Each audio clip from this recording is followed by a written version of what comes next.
ప్రియ స్నేహితులారా, ఆదివార వేదవాక్యం వేదికకు స్వాగతం. సామాన్యకాల 27వ ఆదివారంలో ప్రవేశించిన మనకు మొదటి పట్టణము సువిశేష పట్టణము వివాహం అంతస్తు యొక్క ప్రాముఖ్యతను, ప్రశస్త్యతను తెలియచేస్తూ ప్రస్తుత సమాజంలో, ప్రస్తుత పరిస్థితులలో వివాహ వ్యవస్థ ఎదుర్కొంటున్న పలు సవాళ్లను తెలియచేస్తూ సృష్టి ప్రారంభము నుండి దేవుడు ఎలాగైతే స్త్రీ పురుషులను వివాహ వ్యవస్థలోనికి మన కథోలిక క్రైస్తవ సంప్రదాయంలో వివాహ అంతస్తు అనే పరమ దివ్య సంస్కారములోనికి ఆహ్వానిస్తాడో, తద్వారా స్త్రీ పురుషుల కలయిక ద్వారా వివాహ అంతస్తు ద్వారా సమాజంను నిర్మించగోరుతున్నాడో మనం తెలుసుకుంటున్నాం. మొదటి పట్టణాన్ని మనం గమనించినట్లయితే 4 పర్యాయములు ఏకము, ఏకము, ఏకము, ఏకము అనే పదం 4 పర్యాయాలు మనకి తెలియచేయబడుతూ ఒక వివాహము ద్వారా స్త్రీ పురుషులు ఏక శరీరులుగా, ఏక మనసులుగా మారెదరని, వారి వివాహ బంధము దివ్య సంస్కారం యొక్క ఆశీర్వాదము ద్వారా, దివ్య సంస్కారము అందించే ఆ దీవెన ద్వారా బలపరుడునని, దినదినాభివృద్ధి చెందునని మనకు తెలియచేస్తున్నాడు. మరి అటువంటి వివాహ అంతస్తు ఎలా దృఢపడగలదు? ఎలా మనం బలపరుచుకోగలం? వివాహ అంతస్తులో ప్రవేశించుకోరు వారు ఎటువంటి కారణాల వల్ల వివాహం చేసుకుంటున్నారు? ప్రేమ కోసమా? దాంపత్యం కోసమా? భద్రత కోసమా? బిడ్డల కోసమా? ధనము కోసమా? మన విశ్వాస దృష్ట్యా పరిశీలించినచో, ఒక పురుషుడు, ఒక స్త్రీ భార్యాభర్తలుగా మారుతూ వివాహము ద్వారా క్రీస్తు వారి బంధాన్ని దృఢపరుస్తున్నాడు. వారి వివాహ బంధములో, వివాహ జీవితంలో క్రీస్తు మూడవ వ్యక్తి కాదు, వారిద్దరిని కలిపివేసే దేవుడు, వారిద్దరిని కలిపివేయు దివ్య సంస్కార రూపుడు, దివ్య సంస్కారం అనే దీవెనను వారిద్దరికీ బహుగా ఆశీర్వదించే అజరామరుడు.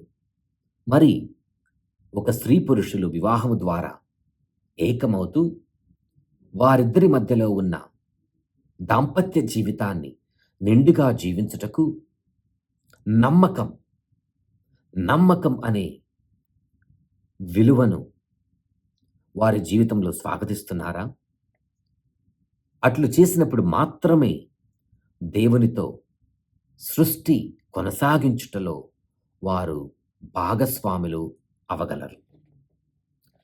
ఎప్పుడైతే ఈ వివాహ వ్యవస్థ స్త్రీ పురుషుల మధ్య దివ్య సంస్కార రూపములో క్రీస్తుచే, క్రీస్తు ద్వారా, క్రీస్తునందు బలపడునో, అప్పుడే 2వ పట్టణంలో హెబ్రీలకు రాసిన లేఖలో మనం ఆలకించినట్లు మన సమాజంలో ఉన్న మన సంబంధాలు మెరుగుపడగలవు. తద్వారా మన వైవాహిక జీవితాలు, మన సంఘ జీవితాలు దినదినాభివృద్ధి చెందుచు క్రీస్తు ప్రభు మనకు అందించిన ఈ దివ్య సంస్కార జీవితాన్ని ఫలప్రదముగా జీవించగలం. మరి ఇటువంటి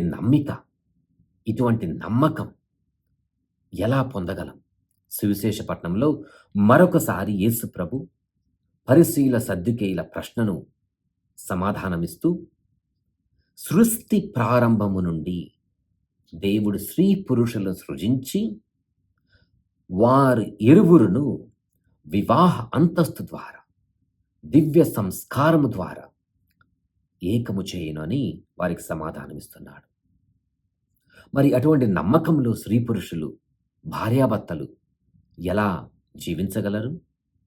యేసు ప్రభు వారికి చిన్న బిడ్డల మనస్తత్వాన్ని కలిగి ఉండమని, చిన్న బిడ్డలు ఎలాగైతే నమ్మకంతో జీవించెదరో, ఇతరులకు వారికి బోధించే విషయాలను స్వీకరించెదరో అటువంటి మనస్తత్వాన్ని పొంది ఉండమని, తద్వారా మన వివాహ జీవితాలను, మన సంఘ జీవితాలను సోదర భావముతో, సమైక్యతా భావముతో జీవించవచ్చని, అట్లు చేసినచో దినదినము, ప్రతిదినము మన దేవుని సృష్టిలో భాగస్వాములమవుతూ, క్రీస్తు ద్వారా, క్రీస్తునందు, క్రీస్తుతో కలిసి మనం మన విశ్వాస జీవితాన్ని ఫలప్రదం చేసుకోగలం. మరి ఇవన్నీ జరగాలంటే మన సంఘంలో వివాహ వ్యవస్థ, వివాహ అంతస్తు ఎదుర్కొంటున్న ఆటుపోట్లను, ఇక్కట్లను, పలు సవాళ్లను మనం ఛేదించగలగాలంటే మనకు ఉన్న ఒకే ఒక ద్వారం, సమాధానం ఏమిటనగా, దేవుడు సృష్టి ఆరంభము నుండి బోధించిన సత్యాలను, వివాహ అంతస్తు గురించి మనకు బోధించిన ఆ పాఠాలను నిండుగా జీవించినప్పుడు మాత్రమే, చిన్న బిడ్డల వలె మనస్తత్వాన్ని కలిగి ఉండి, నమ్మకంతో జీవించినప్పుడు మాత్రమే మనం మన వివాహ జీవితాలను, సంఘ జీవితాలను మెరుగుపరుచుకోగలం. ఈ యొక్క ప్రయాణంలో దేవుడు మనకు ఎల్లప్పుడూ తోడై ఉండునుగాక. గురు శ్రీ ప్రవీణ్ లక్కిశెట్టి. ఆమెన్.